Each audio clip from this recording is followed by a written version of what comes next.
the Nobel Peace Prize for 2025 to Maria Corina Machado. Trump নয়, শান্তিতে Nobel জিতেছেন ভেনেজুয়েলার মারিয়া করিনা মাচাদো। বিশ্বজুড়ে নানান জল্পনার অবসান ঘটিয়ে অবশেষে ঘোষিত হলো এই নোবেল জয়ীর নাম।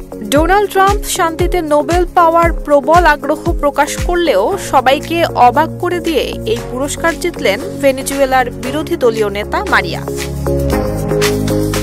নরওয়ের রাজধানী অসলোতে 10 অক্টোবর নোবেল কমিটি আনুষ্ঠানিকভাবে মারিয়ার নাম ঘোষণা করে। ভেনেজুয়েলার গণতন্ত্র পুনরুদ্ধার, মানবাধিকার রক্ষা এবং রাজনৈতিক দমন-পীড়নের বিরুদ্ধে সোচ্চার থাকার জন্য দীর্ঘদিন ধরে লড়ে যাচ্ছেন মারিয়া করিনা। একাধিকবার কারাবরণ এবং রাজনৈতিক নিষেধাজ্ঞার মুখেও তিনি গণতন্ত্রের পক্ষে সংগ্রাম চালিয়ে গেছেন। নোবেল কমিটি জানিয়েছে, মারিয়া করিনার সাহস, দৃঢ় অবস্থান এবং অহিংস আন্দোলনের মাধ্যমে তিনি শুধু ভেনেজুয়েলাই নয়, সারা বিশ্বের জন্য অনুপ্রেরণা হয়ে উঠেছেন। আর মনোবল হতে হয় স্পাদ্রিত। জেরুসালেম 25 বছরের পথ চলায় নিরাপদে রাখার প্রত্যয়ে। গত বছর শান্তিতে নোবেল পেয়েছিল জাপানি সংগঠন নিহন হিদানকিও, যারা পারমাণবিক হামলার শিকার মানুষদের প্রতিনিধিত্ব করে এবং অস্ত্রমুক্ত পৃথিবীর জন্য কাজ করছে। এর আগে 2014 সালে মাত্র 17 বছর বয়সে পাকিস্তানের মালালা ইউসুফজাই শান্তিতে নোবেল পান, যা ছিল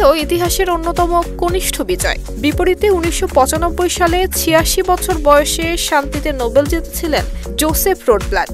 তিনি ছিলেন সবচেয়ে প্রবীণ বিজয়ী। এ পর্যন্ত মোট 31টি প্রতিষ্ঠানকে দেয়া হয়েছে নোবেল শান্তি পুরস্কার। নুসরাত জাহান মেহেক,